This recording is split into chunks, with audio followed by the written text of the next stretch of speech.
All right, we're joined by Dave Himm here in Wisconsin.golf after a solid round, given the conditions. Yep. And given that you're this year the defending state champion, I suppose that was probably the crutch or the cross that that is different this year, right? It was a very different feeling coming into the year this year.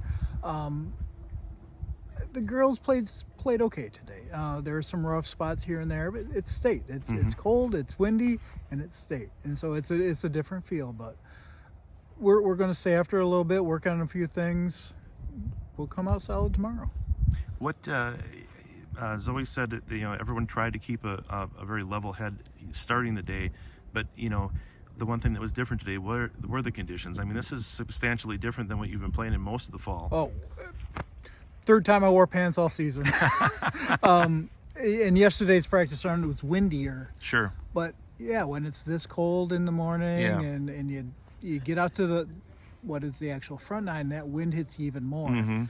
It plays a little different than we have, but they just have to stay within themselves and keep grinding away. Sure. What did you have to say anything out there? Is when you're shooting certain scores and things kind of come so naturally all year, and now everyone was dealt with a little adversity today. What did you have to say to your kids to make sure that that they kind of understood that it's not as bad as they might think it is? Right. We try and talk about this during the year, but a bad round happens.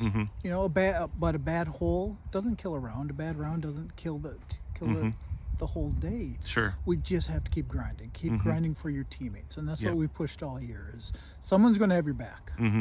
So it may not be your day, but just keep fighting because everyone else is fighting for you.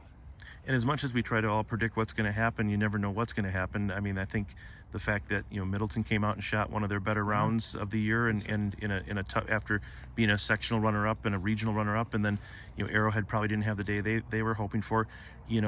How do you, as a team, that is trying to win another state title, how do you digest what went on around you, and how do you digest where you are in relation to what went on around you? Well, we just talked about it before we took the picture. We're six shots up today so far. Last year we were in second. That's right. When we ended, we were 9 back, and we ended up we were 2 back. We can't control what Middleton does or Arrowhead. We can only control what we can control. Go out, play our game. If someone beats you, you tip your cap, you shake their hand, you congratulate them. But they have to come and beat us. We're going to play as hard as we can tomorrow. Sure. And I also have to ask, aside from the golf, the anatomy of a selfie. Your selfies have been spot on all year, and I know a couple of the girls were surprised you were going to do a day one selfie, but what is the tradition behind the selfies? It just started my first year. I don't even know why we took the first one, but it became a thing we do. And a couple times, hey, that's the one thing I get is That's right. We get the selfie, and no matter the day, there's always a smile in it. So it's just tradition now. It kind of lightens the air, and especially after a day where maybe if they were grinding too hard, maybe it takes some of the edge off, right? In the end, they look at that picture and go, you know what, this is what it's about. We're at state. We're playing with our friends. It's not a bad life at all. Not at all. Well, Dave, good luck tomorrow. Thank you, Rob.